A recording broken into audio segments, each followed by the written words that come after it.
음악이나 뭐 예술이나 학문 어느 분야에서든지 성공한 사람들의 공통점을 찾는다면 자신의 일에 최선을 다하는 열정이 있다는 점입니다. 최선을 다해서 열심히 그것도 즐겁게 기쁜 마음으로 하면 결과와 상관없이 이미 그 자체만으로도 성공의 길에 올라섰다 하겠습니다. 그러나 반면에 별로 의욕도 없이 대충 하면 열린 길도 막히게 돼 있습니다. 자, 그렇다면 이 자리에 계신 분들은 그동안의 인생 여정 뭐 3, 40년, 60년, 70년, 80년 살아오시면서 어떻게 살아오셨습니까? 정말로 후회 없이 열심히 사셨습니까? 아니면 대충 적당히 살아오셨습니까? 신앙인에게도 이 열심이 당연히 필요합니다. 그리고 이 열심과 더불어 필요한 것은 그 열심이 과연 하나님이 기뻐하시는 열심이냐 하는 거죠. 그렇지 않다면 열심히 일해서 나름대로는 뭐 이룬 것 같은데 다른 사람도 야 대단하다. 그러나 하나님 보시기에는 별로 의미가 없을 수도 있습니다. 이 열심에 해당되는 헬라어가 엔테오스인데 이 엔테오스는 엔 하면 인이죠. 인 God. 그러니까 열심히 있는 사람은 하나님 안에 있는 사람, 하나님의 영이 함께하는 사람이죠. 사도 바울은 내가 미쳤어도 하나님을 위한 것이라 고린도후서 5장 13절에서 말씀합니다. 그러니까 바울은 야, 저 친구 미쳤나 보다. 저렇게 많이 배우더니 어떻게 획가닥 했나 보다. 미쳤다는 소리를 들을 만큼 저는 복음사에게 아주 열정을 다했어요. 그때 그가 말하기를 그리스도의 사랑이 강권하신다, 나를 이끄신다 하면서 그런 귀한 고백을 하고 있습니다. 이 성경에는 이 열심과 관련된 구절이 상당히 많습니다. 오늘은 그 중에서도 이스라엘 남자들 같으면 아, 나도 저 열심 가지고 싶다. 저 하나님을 향한 열심, 그 열심을 최고의 덕목으로 삼게 된 동기를 준 사람, 바로 비나스부터 우리가 관련된 몇 사람을 함께 살펴보려고 합니다. 요즘 우리가 새벽마다 민수기 살펴보죠. 민수기, 우리 히브리, 우리 말에는 민수기, 사람들의 숫자 이렇게 돼 있지만 히브리 어로 하면은 광야에서 이런 뜻이죠. 애굽에서 나와서 광야 여정을 가는 동안에 이스라엘 백들이 어떤 모습을 보였나? 끊임없는 불순종, 원망, 불평. 그러다 보니 그 출애굽했던 1세대는 광야에서 세례 시내를 건널 때 다 그때까지 다 죽고 말았습니다. 그러니까 사실 오늘 본문의 스토리는 이제 출애굽 제2세대를 중심으로 벌어지는 그 역사를 다루고 있습니다. 자, 모세가 인도하는 그 이제 출애굽 제2세대가 세례 시내를 건너면서 그동까지는 광야를 다니긴 다녔지만 뭐 전쟁하거나 어디 땅을 차지하거나 그런 적은 없어요. 그러나 이제부터는 본격적으로 정복 전쟁이 시작됩니다. 그래서 요단강 동편으로 쭉 올라가다가 거기서 아모리 군대와 붙었어요. 그래서 아르논 그리고 길라앗에 흩어져 있는 그런 많은 마을들을 점령합니다. 그리고 북쪽으로 쭉 올라가서 그 바산왕 옥을 물리치면서 또 북쪽 땅도 차지합니다. 그래서 이 승리로 요단강 동편의 상당히 넓은 지역을 정복하게 되었습니다. 그러나 이스라엘 백성들의 궁극적인 골은 어디예요? 가나안, 요단강 서편이죠. 그래서 여리고가 마주 보이는 모압 평지에 진을 딱 쳤습니다. 자, 그러니까 불안한 사람이 한 사람이 있었어요. 바로 모압 왕 사해 동쪽에 있는 모압 왕 발락이었습니다. 자, 어떻게 하면 저 이스라엘을 좀 물리칠 수 있을까? 전면전을 벌였다가는 하나님이 함께하는 군대는 이길 수 없겠고, 그러면 저기를 좀 저주하자 해가지고 저 유프라테스 강 멀리 거기에 살고 있던 부올의 아들 발람을 매수해서 그로 하여금 이스라엘을 저주하게 하죠. 그러나 하나님이 발람의 입을 딱 주장하니까 어떻게 됩니까? 이스라엘 쳐다보면서 저주하려고 그러는데 저주가 안 나오고 뭐예요? 도리어 축복하죠. 아, 이거 장소가 안 좋은가? 다른 곳에 가서, 아까는 이스라엘 전체가 보이는 곳에서 그랬는데 이제 한 구탱이 조금 보이는 데서 야, 여기서 한번 저주해봐. 그러나 또 쳐다하는데 어떻게 돼요? 또 축복하죠. 결국 발람을 통해서 이스라엘을 저주하려고 하던 발락의 계획은 수포로 돌아갑니다. 자, 그러면서 오늘 본문이 시작되는 거예요. 오늘 이 본문에 나타나는 이 바알볼의 사건을 누가 일으켰는지 민수기에서는 설명이 없습니다. 그러나 계시록을 보면 이 계략을 도대체 누가 세웠나 우리 알 수 있어요. 같이 한번 계시록 읽어봅니다. 시작. 발람이 발락을 가르쳐 이스라엘 자손 앞에 걸림돌을 놓아 우상의 제물을 먹게 하였고 또 행음하게 하였느니라. 자, 발람은 이스라엘을 저주하지 못한 것이 너무나 안타까웠어요.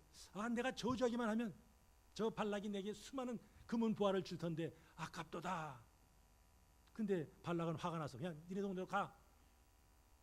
근데 가면서 잠깐 하면서 계략을 하나, 아주 치명적인 계략을 줍니다. 과연 발람의 계략대로 이스라엘 백성들이 모압 여인들과 더불어 행음을 하고 또한 바알에게 예배를 드리게 되죠. 그 결과 하나님이 진노하세요.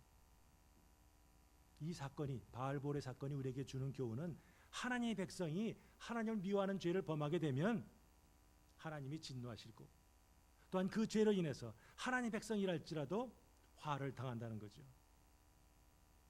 그러나 오늘 설교에서는 이 발람의 유혹과 이스라엘 향한 하나님의 진노에 초점을 맞추는 것이 아니라 바로 그 자리에 있었던 비느하스가 이 사건을 어떻게 보고 어떻게 행동했나, 그 비느하스의 거룩한 분노에 초점을 맞춰서 말씀을 나누고자 합니다. 자, 오늘 1절 어떻게 시작되죠? 이스라엘이 시딤에 머물러 있더니 합니다. 광야, 이제 여정, 오랫동안 이렇게 오다 보니까 이제 피곤하고 지쳤어요. 근데 저쪽에서 모압 여인들이, 잘 빠진 여인들이 와가지고 막 유혹을 합니다. 일로 와 하면서. 그러다 보니까 이스라엘 남자들이 그 모압 여인들과 더불어 음행하기를 시작합니다. 좀 있으니까 우리가 우리 섬기는 신에게 제사를 드려야 되는데 당신도 같이 합시다. 뭐 음식도 뭐 산의 진미로 채워놓고 같이 먹고, 그리고 바알 앞에 제사를 드립니다. 자, 바알 부올, 그 말은 부올의 바알이라, 부올이란 장소에서 이제 바알을 섬겼다는 거죠. 이 일로 인해서 하나님께서 크게 진노하셨습니다. 자, 이스라엘 백성들은 시내산에서 하나님과 언약을 맺었습니다. 모세에게 10계명을 주셨는데 그 첫 번째 계명이 뭐예요? 너는 나 외에는 다른 신들을 내게 있게 말지니라 그랬어요. 즉 우상 숭배 금지, 이게 첫 번째 명령이죠. 자, 그동안에 우리 23장과 24장에 보면 발람의 스토리가 나오죠. 발락을 통해서 발람은 이스라엘을 이제 저주하려는 거죠. 그러나 하나님께서는 어떻게든지 막으세요. 하나님의 성령께서 그 발람의 입술을 장해가지고 저주하지 못하게 합니다. 하나님은 발람을 하여금 저주 못하게 막으시는데 이스라엘 백성은 어떻습니까? 오히려 하나님을 깜빡 잊어버리고 음행과 우상에 푹 빠져버렸어요. 아주 대조적인 모습을 보여줍니다. 오늘 1절에서 보면은 이스라엘 백성이 모압 여자들과 음행하기를 시작하더라. 그리고 3절에서는 이스라엘이 바알볼에게 가담했다, 즉 바알에게 제사 드리는데 참여했다 하는 거죠. 그러니까 뭐가 같이 가요? 음행과 우상 숭배, 이게 따로 노는 게 아니에요. 그렇기 때문에 하나님께서 바알 종교를 아주 싫어하셨어요. 그냥 바알에게 한번 절하는 걸로 끝나는 게 아니라 절한 다음에는 꼭 거기에 그 장소에 있는 여자들과 더불어 그 참배객들이 음행을 합니다. 자, 여호와께서 모세에게 명령하죠. 자, 백성의 리더들을 매달아라. 그러니까 모세는 그 말 듣고 이제 그 백성의 그 재판관들에게, 자, 바알볼에게 가담한 자들, 저 바알에게 절한 자들은 전부 다 죽이라 명령하고, 그걸 끝나는 게 아니라 뭡니까? 연병. 연병은 보통은 장티푸스를 가리키지만 여기서는 뭐 특별히 장티푸스 같은 전염병이 쫙 이스라엘에 퍼집니다. 그러니까 많은 사람들이 시름시름 앓다가 죽어가요. 그러니까 그걸 인해서 이스라엘 백성들은 자기 장막에 서가지고 엉엉 웁니다. 아이고 잘못했어요 하면서 막 울어요. 그런데 지도자 중에 한 사람인 오늘 본문에는 누가 이런 일을 했는지 사람 이름이 나오지 않지만 우리 14절 이후에는 이 사람들의 이름이 나오죠. 시므리 지파의 그 족장의 아들인 시므리가 뻔뻔스럽게도 미디안 여인 고스비를 데리고 이스라엘 진영에 딱 들어왔어요. 자, 이 모습을 모세도 봤고 다른 사람도 봤어요. 저 사람들 왔네. 그걸로 끝이에요. 그러나 비느하스는 어떻습니까? 그 장면을 보는 순간에 막 그냥 부글부글 끓어올랐어요. 그래가지고 옆에 있던 창을 딱 들고 두 사람을 쫓아갔어요. 시므리가 막사에 들어갔어요. 뭐 하려고요? 음행하려고. 그 대낮에. 그랬더니 비느하스가 따라 들어가서 창으로 그 붙어있는 두 사람의 배를 꽉 찔렀어요. 그래서 꿰뚫어서 죽였더라 그랬어요. 자, 그 막사는 이스라엘 진영 가운데 있어요. 바로 이스라엘 진영 가운데까지 지금 이 죄가 깊숙이 들어왔다는 거죠. 그런데 비느하스가 그것을 끊었다는 거예요. 그가 콱 찌르자마자 갑자기 이스라엘 진영에 있던 그 연병이 딱 끝쳤어요. 그로 인해서 죽은 사람이 몇 사람이요? 24,000명이었더라. 자, 그 모습을 하나님께서 지켜보셨어요. 하나님 어떠셨어요? 기뻐하셨어요. 야, 저 비느하스 정말 잘했네. 내 질투심으로 질투했다 하는 거죠. 질투, jealous, 이 용어로 이렇게 하죠. 그러나 jealous라는 단어도 있지만 J가 아니라 Z로 해서 zeal, 영어 단어 zeal은 뭐예요? 열정. 다 같은 어원이죠. 그러니까 이 질투는 열정, 열심이란 뜻이 있어요. 일반 감정보다 질투는 뭐예요? 아주 강렬한 감정이죠. 마음이 막 뜨거워지는 거예요. 자, 지금 하나님은 이스라엘과 언약을 맺으셨어요. 그 언약대로 지키면 여호와는 이스라엘의 하나님이 되시고 이스라엘 백성들은 하나님의 백성이 됩니다. 그래서 하나님은 그 언약에 따라서 그 언약 백성을 했어듯 그들은 부족하지만 연약하지만 끈질긴 사랑으로 그들을 품으셨어요. 정말 이스라엘은 한 열심을 가지고 그들을 인도하셨어요. 근데 이스라엘은 여호와를 섬기지 않고 다른 신을 섬기죠. 그럴 때 하나님의 그 열심이, 이스라엘 향한 그 열심이 질투로 나타납니다. 그래서 우선 숭배자들에게 하나님께서 벌을 내리십니다. 오늘 이 제사장 비느하스가 여호와를 위해서 열심을 냈다. 다른 말로 하면 하나님의 질투심으로 질투했다. 원래는 놔두면은 그 연병으로 인해서 이스라엘 백성들이 다 죽어야 되는데 그가 창으로 찌르면서 이제 연병이 그쳤더라. 그 결과 이스라엘 백성들이 소멸되지 않았다는 거죠. 근데 하나님은 칭찬만 하시는 분이 아니라 상장도 주시죠. 보너스 주세요. 야, 비느하스 잘했다 하면서 그에게 평화의 언약, 샬롬의 언약을 주십니다. 그 내용이 뭐예요? 너와 너의 후손이 대대로 이 제사장 직분을 감당할 것이라 하는 거죠. 그 이유는 그가 하나님에 대해서 열심을 내었기 때문에. 그 결과 이스라엘 백성들이 속죄함을 얻다 합니다. 여기서 열심이 나오는 거예요. 이 사건 이후로 이스라엘의 모든 남자들은 맞아, 나도 저 비느하스와 같이 하나님에 대한 열정을 가지고 하나님을 섬길 거야.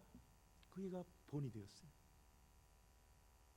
이후로 여호수아, 사무엘, 다윗 수많은 믿음의 용장들이 정말 하나님을 향한 열심을 가지고 하나님을 섬겼어요. 오늘 그 중에서 몇 사람만 살펴봅니다. 자, 엘리야, 너무나 잘 아시는 갈멜산의 그런 대결이죠. 같이 한번 열왕기상 19장 10절 읽습니다. 시작. 그가 대답하되 내가 만군의 하나님 여호와께 열심히 유별하오니 이는 이스라엘 자손이 주의 언약을 버리고 주의 제단을 헐며 칼로 주의 선자들을 죽였음이오며 오직 나만 남았거늘 그들이 내 생명을 찾아 빼앗으려 하나이다. 북이스라엘이 완전히 우상에 쩌들었을 때 엘리야는 너무나 마음이 안타까웠어요. 어떻게 하면 이스라엘 백성들이 하나님께 돌아올까? 뭔가 극단의 조치를 취하겠다 해가지고 아합에게 제안합니다. 자, 당신의 선지자들 모으시오. 그래서 바알 선지자 450명, 아세라 선지자 400명, 그리고 여호와의 선지자 나 850대 1로 한번 붙어봅시다. 제안한 거죠. 그러니까 아합도 뭐 그 정도 오케이 그럼 하자 해가지고 갈멜산에 딱 모였습니다. 이미 잘 아시는 스토리죠. 그래서 자 이제부터 자기들이 섬기는 신의 이름을 부르면서 불로응답하는 신이 진짜 신이다. 그럼 니네 먼저 해봐. 해가지고 바알 섬기는 그 선지자들이 바알의 이름을 부릅니다. 바알이여 불을 내리소서. 아무리 외치고 오전 내내 외쳐도 소용이 없어요. 그러니까 옆에서 엘리야가 약 올리지 않습니까? 야 니네 신은 어디 갔냐? 외출 중이냐? 뭐 잠자고 낮잠 자냐? 뭐 이렇게 아무 일도 벌어지지 않냐? 그러니까 더 흥분해가지고 막 그 안에서 껑충껑충 뛰고 막 몸을 갖다 칼로 막 찌르면서 자해를 하죠. 그래가지고 막 껑충껑충 뛰지만 아무 일도 벌어지지 않아요.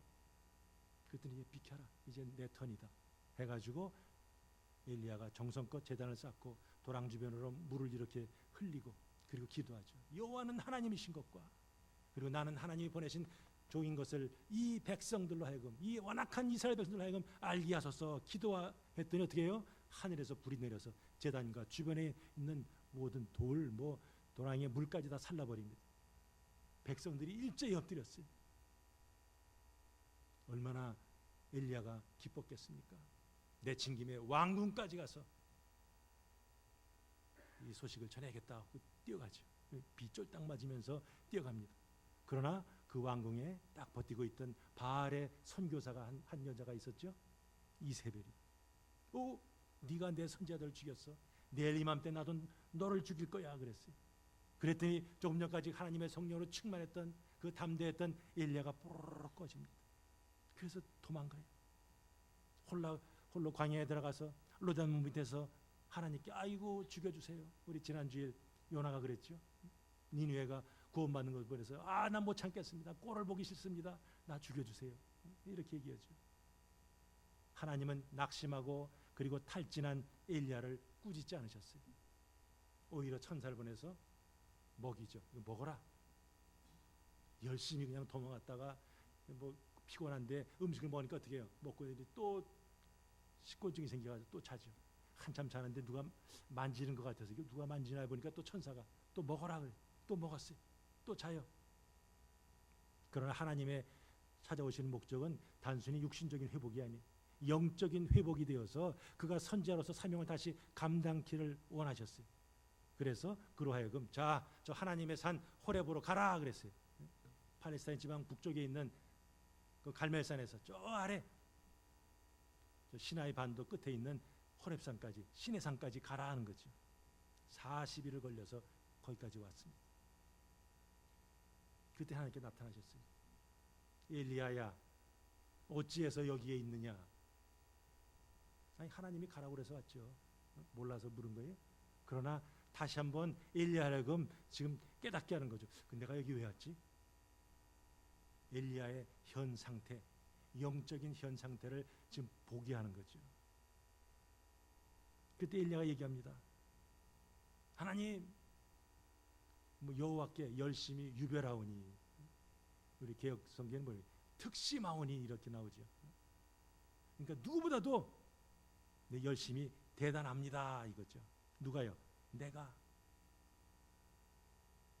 근데 이제 하나님을 이스라엘 땅에서 하나님을 이렇게 열심히 섬기는 자는 나밖에 없습니다 하는 거예요.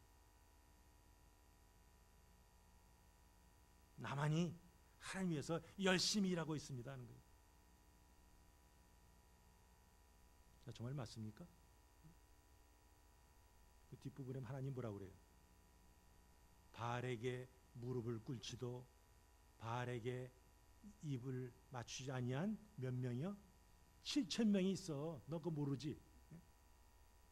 엘리야는 자기 혼자만 이스라엘에서 하나님 잘 섬긴 줄 알았는데 하나님은 엘리야가 모르는 7,000명을 남겨두셨어요. 자신의 열심에 근거한 믿음은 영적인 우월감으로 우리를 이렇게 이끌 수 있습니다. 근데 그런 영적인 우월감이 있으면 어떻게 합니까? 내가 이렇게 열심히 했는데 왜 이렇게 일이 꼬이지? 열심히 시간을 투자했는데 왜 이렇게 비즈니스가 안 되지? 이러면서 뭐예요?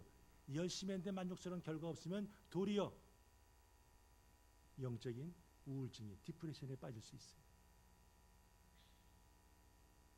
우리도 우리의 열심에 도취되는 그런 신앙인이 아니라 정말 부족한 나를 택하시고 부르신 주님, 그 은혜에 감사하면서 우리는 겸손하면서 우리 끝까지 주님을 섬겨야죠.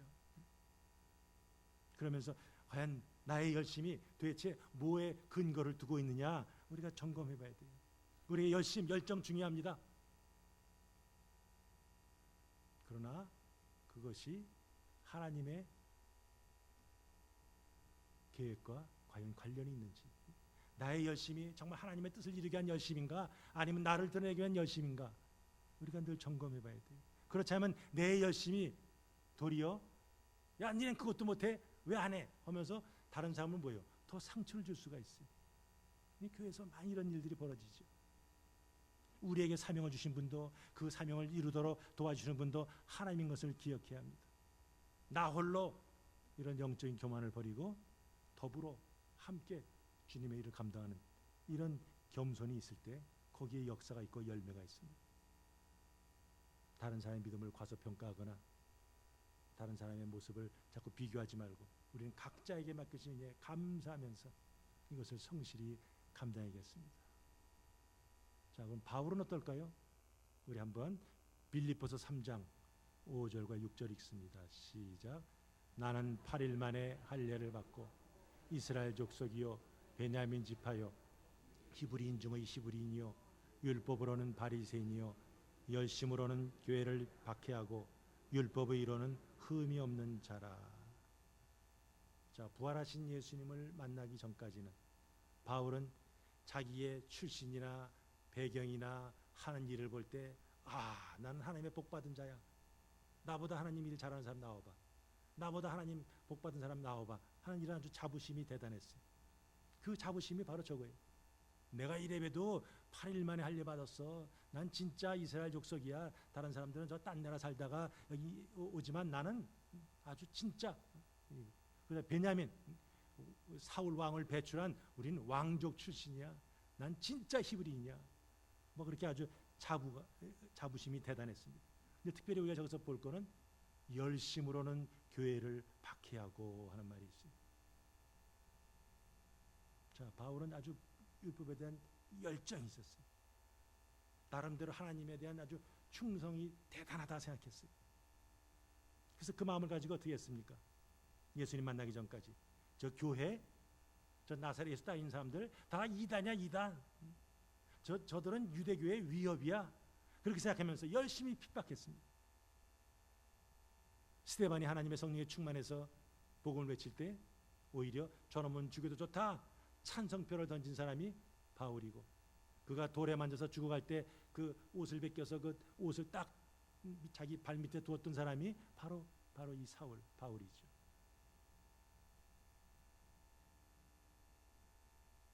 얼마나 열심히 대단한지 그가 사도행전 8장에 보면 뭐예요? 이 호흡을 브리딩 인, 브리딩 아웃, 숨을 쉬고 내쉬는데 뭐가 들어갔다 나갔다 한다고요? 설기가 들어왔다 나갔다 할 정도로 얼마나 예수님을 혹은 예수님 믿는 사람을 미워하는지 알 수 없었습니다. 그러다 보니까 이것들이 박해를 피해서 멀리 도망가 해가지고 뭐예요? 예루살렘에서 저 시리아 다마스커스까지 도망간 그 예수 믿는 사람들을 붙잡으러 거기까지 식시되면서 가죠. 그러면서도 바울은 나는 하나님의 뜻에 따라 사는 사람이라, 나는 하나님의 일을 충실하게 생각하는 사람이라 착각했어요. 그러나 다메스도상에서 주님께 나타나셔서 사울아 사울아 네가 어찌하여 나를 핍박하느냐 말씀하시면서 비로소 그가 회심하게 됩니다. 나는 누군지 알아? 내가 핍박하는 예수야. 한 번도 보지 못한 예수. 근데 그분이 한 말씀이 계속 이 사울의 귓가에 쟁쟁쟁쟁하고 그의 마음을 콱콱 찔러댑니다. 그러다가 아나니아라는 사람이 예수의 말씀에 순종해서 지금 뭐 강렬한 빛 가운데 눈이 멀어서 좀 식사도 못하고 3일 동안 금식 중에 있는 사울에게 찾아옵니다. 그리고 안수하죠. 그랬더니 사울의 눈에서 비늘이 아니라 비늘 같은 것이 이렇게 벗겨졌다 그랬어요. 이전에 사울이 붙들었던 건 뭡니까? 정말 인생의 창조주요 주관자이신 그런 전능하신 하나님이 아니라 사울의 개인적인 신념이 빚어낸 하나님에 대한 허상이었어요. 그 허상을 붙들고 허상을 위해서 그동안 자기가 열심히 아주 수고한다고 그렇게 생각을 했어요. 그러나 이제 그 안수 속에서 하나님의 성령이 그에게 임하니까 얼굴이 뜨뜻해졌어요.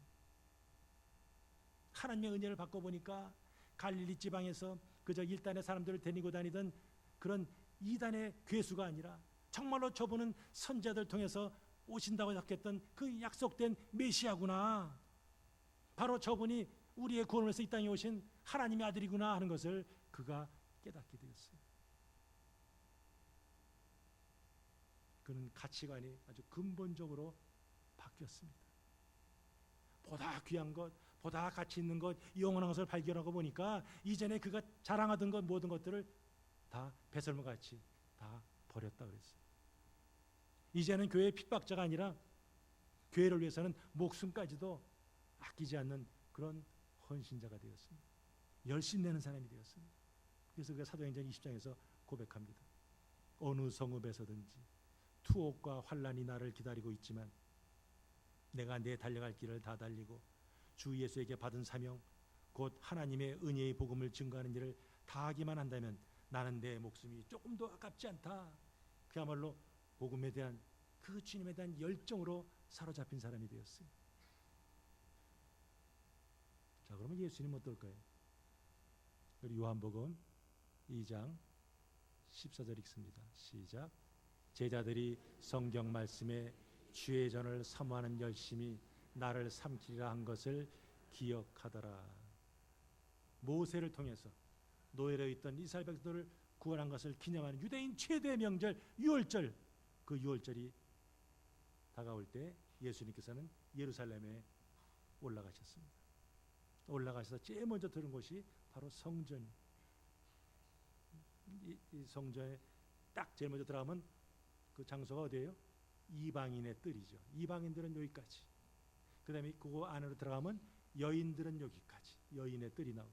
그 다음에 더 가면 이제 남자들, 유대인 남자들은 여기까지. 그 다음에 더 들어가면 성소가 있어서 제사장은 여기까지. 그리고 제일 안쪽에는 지성소, 대제사장만 들어가죠. 그러니까 이제 성전 들어가면 맨 바깥쪽에 거기 들어가니까 갑자기 시끌시끌해요. 뭐 음매하면서 뭐 소 우는 소리 나고 뭐 합니까? 소와 양과 비둘기 파는 사람들, 돈 바꾸는 사람들이 쫙 앉아서 뭐 일하는 것을 봤습니다. 예수님은 하나님의 집이 장사하는 집으로 전락한 것을 보시면서 분노하셨어요. 제사장들과 결탁한 이 장사꾼들은 이방의 뜰에서 멀리서 온 순례자들, 죄를 지면 뭐 짐승 한 마리 끌고 가야 되는데 예루살렘 남쪽에 있는데 저 북쪽 뭐 갈릴리나 이런 데서 그 짐승 끌고 오려면 다 이게 짐승도 별로 안 좋아지고, 그러니까 편의를 위해서는 그래서 미리 준비하죠. 근데 원래는 편의를 위해서 준비했는데 그것이 도리어 제사장들에게는 큰 이익의 수단이 되었어요. 짝 보고선 이건 불합격, 이건 비실비실 안 돼, 우리가 준비한 거. 그래서 비싼 값으로 그 재물들을 이렇게 팔죠. 또 이 바깥에 쓰는 돈은 이건 더러워. 그래서 성전에서 토용되는 그 돈으로 또 돈을 바꿔주면서 또 돈을 차지합니다. 그러니까 그것들을 보면서 주님께서 어떻게 합니까? 다 들러없죠. 노끈으로 채찍 만들어서, 노끈을 만들면 어떻게 합니까? 원래 채찍 만들면 뭐 가죽으로 만들고 몽둥이로 만들면 어떻습니까? 더 파워풀하잖아요. 그러나 노끈을 만드는 건 뭐예요? 그냥 상징적인 행동이죠. 그 사람들을 막 쫓아내고 쏟아버리고 뭐 그 갑자기 그냥 성전 안에 수라장이 됐어요. 예수님이 가장 분노하는 대상은 누굽니까? 물론 뭐 장사하는 사람도 있겠지만 그러나 그런 행위를 허락한 종교 지도자들, 특별히 제사장들이었어요. 내 아버지 집은 만민의 기도하는 집이라. 내 아버지 하면 뭘 전제합니까? 예수님은 그 아버지의 아들이죠. 그러니까 예수님은 바로 그걸 통해서 당신이 하나님의 아들인 것을 말씀합니다. 바로 이 성전은 뭐냐? 하나님의 임재가 있는 거룩한 곳인데 도대체 어떻게 이렇게 되었느냐 하는 거죠. 근데 오늘 본문 보니까 어떻습니까? 그때는 몰랐어요. 어이, 우리 예수님이 왜 저러시지? 그러나 나중에 제 아들이 이제 요한이 저거를 쓸 때 나중에 아하 그랬구나 비로소 깨달은 게 저거죠. 그래서 제자들이 성경 말씀에 저 성경은 뭐예요? 신약에서 성경은 뭐죠? 구약을 읽히죠. 구약 성경에 저 말이 있었는데 그 말이 여기서 이루어졌네 하는 것을 나중에 제자들이 깨달았더라는 거죠. 그러니까 기억하더라 이렇게 나오죠. 그러면 시편 도대체 어디 나오는 말씀인가? 시편 69편 9절입니다. 시작. 주의 집을 위하는 열성이 나를 삼키고 주를 비방하는 비방이 내게 미쳤나이다. 저 시 누가 썼어요? 다윗이 썼어요. 거기 보면 주의 집을 위하는 열성, 이게 뭡니까? 하나님의 성전을 향한 헌신이죠. 다윗은 항상 주의 성전을 사모했죠. 자기는 의리의리한 궁궐에서 백향모로 만든 궁궐에서 이렇게 호의호식하는데 저 구석에 보니까 그 텐트 뒤에 그 커튼 뒤에 하나님의 법궤가 있고 죄송스러워라. 하나님의 전을 짓고 싶은데 그러나 하나님께서는 다윗이 성전 짓는 것을 허락지 않으셨어요. 아직 넌 사명이 있어. 아직 이 이스라엘 땅에 샬롬이 오지 않았어. 넌 좀 더 싸워야 돼. 그 말이 다른 말은 뭐예요? 피를 흘렸다 그러죠. 그래서 다윗이 열심히 싸운 결과 정복하고 나서 그 땅에 샬롬이 왔을 때 비로소 그의 아들 솔로몬을 통해서 하나님께서는 성전을 짓게 하죠. 그러나 하나님이 허락지 않았어도 다윗은 실망하지 않고 더 열심히 전쟁할 때마다 거둔 전리품을 가지고 성전 지을 재료를 준비했어요. 바로 그런 열정, 오히려 그 하나님에 대한 열정 때문에 바울의 대적자들은 바울을 비난하고 공격을 했습니다. 하나님 편에 섰다는 것 때문에 오히려 비방을 당하고 수술당한 것은 궁극적으로 다윗은 예수님의 표상이라 할 수 있어요. 예수님, 아무런 죄가 없으신 예수님께서 받으실 순환을 지금 미리 보여주시는 거죠. 거기 나를 삼키리라는 말이 있죠. 주의 전을 사모하는 열심히 나를 삼키리라. 나가 누구죠? 예수님. 예수님 삼키는 게 무슨 뜻이에요? 십자가의 죽음이죠. 바로 예수님께서는 사람들의 비방과 그리고 가진 공격 그리고 심지어 죽음까지 감수하시면서 오직 저와 여러분들을 살리시기 위해서 하나님의 뜻을 따라 십자가의 길을 가셨어요. 우리 마지막으로 우리 계시록 잘 아시는 구절 한번 보겠습니다. 계시록 그 두 군데를 볼 텐데 먼저 15절 3장 15절 시작. 내가 내 행위를 아노니 내가 차지도 아니하고 뜨겁지도 아니하도다. 내가 차든지 뜨겁든지 하기를 원하노라. 자, 그러면서 주님께서 처방전을 주시죠. 시작. 무릇 내가 사랑하는 자를 책망하여 징계하노니 그러므로 내가 열심을 내라 회개하라 그랬어요. 잘 아시는 대로 계시록 2장과 3장에는 소아시아 7개에 보내는 그 편지가 나오죠. 거기 보면 각 교회들에 대한 주님의 진단, 그래서 주님의 칭찬이 있고 또 주님의 책망이 있습니다. 어떤 교회는 두 가지가 다 나오고 어떤 교회는 칭찬만 있고, 근데 유일하게 책망만 있는 교회, 그 교회가 바로 라우디게아 교회입니다. 저 교회는 아주 라우디아 부자 동네예요, 부자 동네. 교회도 아주 부자 교인들이에요. 근데 하나님께서 그 중심을 딱 보신 거죠. 그때 뭐라고 해요? 너희들은 차지도 않고 뜨겁지도 않구나. 따라 말하면 미적지근한 신앙을 지금 책망하시죠. 먹고 살 문제 다 해결됐어요. 부족함이 없어요. 그러다 보니까 그렇게 아쉽게 기도할 것도 별로 없어요. 시간이 지나다 보니까 영적으로 해이하게 됐어요. 안일에 빠졌어요. 더구나 다른 곳에서는 막 박해가 있는데 라우디게아는 부분은 박해도 없어요. 아이고 하나님 복 주셔서 우리는 이렇게 편안하게 하루하루 잘 먹고 잘 살고 있네. 그러다 보니까 어떤 영적인 긴장, 정말 잘해봐야지, 뭐 해야겠다, 이런 영적인 긴장, 갈망이 사라졌습니다. 그냥 오늘 주일이네, 예배나 한번 보고 올까? 그냥 쳇바퀴 돌듯 그들의 신앙생활이 그냥 어떤 그냥 일상적인 행사로 전락하고 말았어요. 주님 보실 때는 그야말로 그들은 치유가 필요한 상태인데 그들은 전혀 그것도 몰라요. 무감각하죠. 그러니까 그들의 영적인 상태를 보시면서 너희들이 지금 차지도 않고 덥지도 않다. 그러니 너희들은 뭐 하라고요? 차든지 뜨겁든지 하라 이거죠. 그 말은 믿으려면 확실히 믿고 안 믿을 거 믿지 마. 그 말은 아니에요. 차라 더우라 둘 다 필요하다는 거죠. 정말 무엇이 주님의 뜻인가 아주 냉철하게 이렇게 분별할 수 있는 능력이 있어야 되고, 그 다음에 그 맡겨진 일을 열심히 감당하는 이런 뜨거움, 감격이 있어야 된다는 거죠. 주님 보실 때 그들은 곤고하고 가련하고 가난하고 헐벗고 벌거벗은 상태라 그랬습니다. 라오디게아 교인들은 자신들의 부족함을 깨달으면서 이러면 안 되는데, 난 정말 주님 없으면 안 됩니다. 이런 가난한 마음이 없었어요. 주님대로 살지 못한 것에 인해서 내가 돌아보니 금주 한 줄 동안 이렇게 살았네요 하는 그런 어떤 가슴을 치는 애통함도 없었어요. 자기를 부인하고 자기 십자가 가지고 주님을 따라야 되는 그런 제자도의 모습, 그것이 없이 그저 좋은 게 좋은 거지, 세상 사람들이 가는 대로 자기 잘난 맛에 살고 있었어요. 바로 라오디게아 교회는 이 말세에 주님대로 행하지 않는 그런 교회의 어떤 표상이 됩니다. 그런 교회의 특징이 바로 주님을 향한 사랑과 열정은 없고 세상과 주님과 어떤 진리를 떠나서 그냥 세상의 것들 가지고 자랑을 하는 교회죠. 주님을 향한 어떤 그런 희생, 주님을 향한 수고 대신에 그저 안일함과 타성에 젖어서 편안하게만 신앙생활을 하려고 합니다.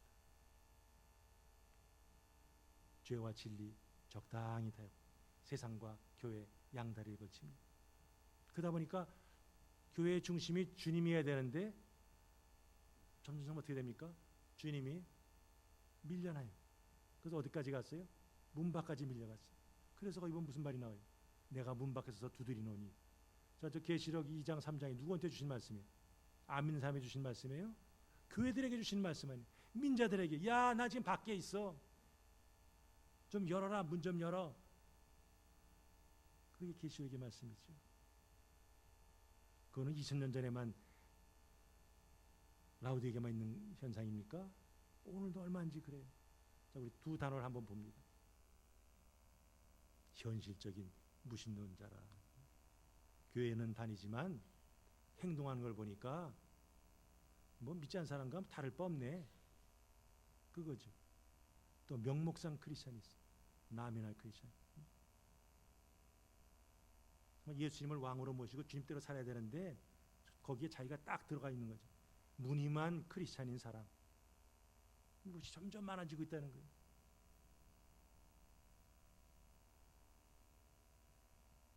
근데 주님 어떻게 한다고요? 지금도 계속 두드리는, 야, 문 좀 열어, 문 좀 열어. 굳게 닫힌 너의 마음 문을 뭐 하라는 거예요? 열어라. 난 너와 교제하고 싶다. 친밀한 아주 사귐을 회복하고 싶다. 이게 주님의 소원이죠. 그랬을 때 주님의 음성을 듣고 마음을 여는 성도들에게는 주의 보좌에 함께 앉는 영광과 상급을 주시겠다. 놀라운 약속을 주십니다. 7교회마다 각 교회마다 다 약속이 있어요. 그러나 라오디게아에 마지막 나오는 교회에 주시는 상급이 제일 큽니다. 전심으로 그리스도를 모시고 그리스도와 더불어 사는 사람들에게는 그리스도와 함께 장차 왕노릇하게 하신다 이거죠. 그렇게 해주겠다는 약속이. 그러면서 어떻게 끝납니까? 귀 있는 자는 누구나 성령이 교회들에게 하신 말씀을 들을지어다. 들을 귀 있는 자는 이쪽 귀로 듣고 이쪽 귀로 흘리는 사람한테는 상관이 없는 말이에요. 그러나 정말 그 말씀 듣고 맞습니다, 내가 이제 제대로 살아보겠습니다, 하나님의 성령에 감동받고 정말 돌이키는 자들, 그들에겐 복이 있다는 거죠.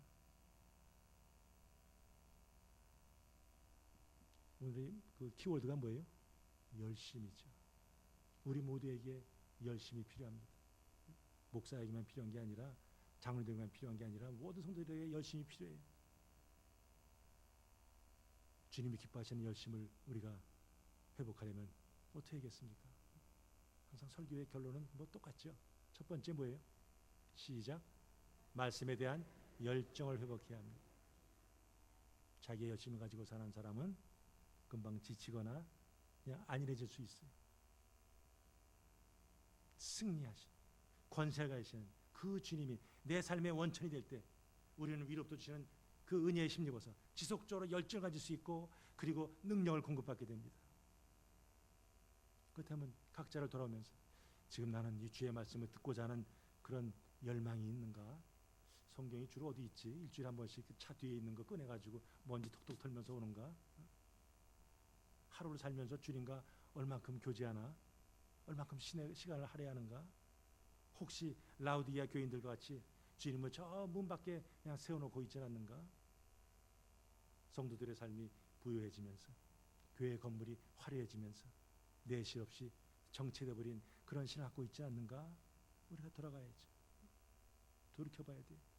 그리고 주의 말씀에 비춰오면서 우리는 다시 한번 이 열심과 그리고 무엇이 주님의 뜻인지 깨달아 하는 이 분별력을 우리가 회복해야겠습니다. 두 번째는요. 시작. 회개해야 합니다. 사랑의 반대말이 뭐예요? 미움입니까? 사실은 무관심이죠. 사랑하지 않는 사람 뭐 구태여 찾아올 필요가 뭐가 있어요? 내버려 두면 되죠. 요나, 우리 지난주까지 요나서 살펴봤잖아요. 니느웨 가만 내버려 두면 되죠. 그럼 악이 관영하면 그냥 하나님이 쳐버리면 돼요. 그럼 하나님은 니느웨도 사랑하셨기에 요나를 보내셨어요. 만약 라우디게아 교회 하나님 미워하셨으면 뭐 구태여 편지까지 보냅니까? 가만 내버려 두면 그냥 망하게 돼 있는데. 그러나 주님께서는 굳이 이 편지를 보내시는 거죠. 이제 좀 열심을 내라. 회개하라. 그 말은 뭐예요? 주님께서는 라우디게아 교회를 절대로 포기하지 않으시겠다는 거죠. 이젠 좀 돌이켜서 주님이 이끄신 대로 가라는 거죠. 신앙생활은 우리 주 예수 그리스도를 향한 이 뜨거운 이 사랑과 정성이 필요합니다. 근데 이 진정한 신앙은 진정한 회개에서 시작합니다.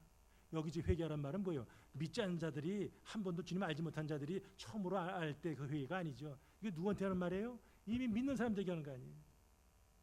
예수 그리스도만을 사랑하지 못한 자기의 부족함을 깨닫고 이제는 애통하는 가운데 주님만을 바라보겠다고 주님만을 사랑하겠다고 결단하라 하는 거죠.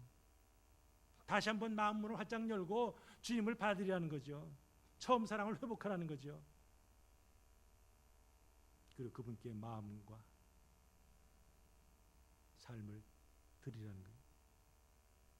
이 시간 우리의 신앙을 미적지근하게 만드는 것이 무엇인지, 형식적으로 만드는 것이 무엇인지, 그것이 혹시 있다면 이제는 그걸 좀 내려놔야죠. 열정이 없는 사람은 뭐 할 일도 별로 없죠. 뭐 오늘만 날이냐, 뭐 이렇게 되죠. 그러나 열정 있는 사람은 뭔가 일할 수 있는 환경, 뭔가 좀 주님을 위해서 하고 싶은데, 그럼 그런 환경을 조성하게 돼 있고 또 그런 일을 하죠. 사명이 열정을 일으키지만 또 한편에서는 그 열정이 그 사명을 또한 달성하게 합니다. 하나님도 열정의 하나님이시죠. 그러니까 온 천하와 우주를 빛이 있으라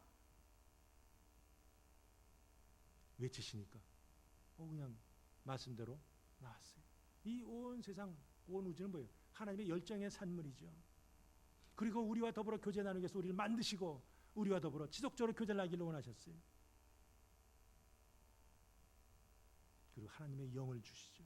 바로 영이, 성령이, 이게 비전의 영이고 열정의 영이시죠. 그 하나님의 성령이 임한 자들에게 바울과 같이 정말 기쁨으로 끝까지 주님을 향해서 뭔가 달려가는 이런 모습을 보이게 되죠. 하나님께서 우리 인생 가운데 찾아오셔서 위대한 일을 계획하셨다 깨닫는 사람만이 열정을 가진 사명자가 될 수 있습니다. 사도 바울은 로마서 12장 11절에서 부지런하여 게으르지 말고 뭐를 품고요? 열심을 품고 주를 섬기라 했습니다. 우리 솔로몬도 잠언 8장에서 하신 말씀이 있어요. 나를 사랑하는 자들이 나의 사랑을 입으며 나를 간절히 찾는 자가 나를 만날 것이니라 그랬어요. 이 자리에 계신 성도님들은 지금 어떤 일에 열심을 내고 있습니까?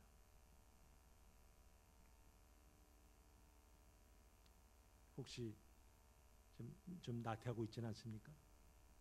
연이 계속되는 이 더운 날씨 속에서 자칫하면 우리 신앙생활도 알게 모르게 해이해질 수 있습니다. 좀 몸도 좀 안 좋고 나이가 들다 보니까 그건 뭐 젊을 때 한 것이지 하면서 열심히 떨어질 수 있습니다. 다시 한번 기도의 열심을 회복하시기 바랍니다. 말씀에 대한 열심을 회복하시기 바랍니다. 섬김에 대한 열심을 회복하시기 바랍니다. 영혼구원에 대한 열심을 회복하시기 바랍니다. 무엇보다 주님을 더욱더 사랑하면서 그 사랑에 넘쳐서 이웃을 품고 정말 주님이 원하시는 그런 아름다운 삶의 열매를 거두시기 바랍니다. 성령 충만, 지혜 충만, 믿음 충만, 은혜 충만, 능력 충만. 이 사도행전 6장에 나오는 스데반을 가리켜 나오는 그 충만이죠. 5가지 충만. 이 자리에서 우리 모든 성도님들이 성령으로, 지혜로, 믿음으로, 은혜로, 능력으로 충만해서 정말 주의 마음에 합한 그런 신실한 사명자들, 그래서 이 자리에 모인 성도들을 인해서 주의 마음에 합한 교회가 될 수 있기를 주님의 이름으로 축복합니다.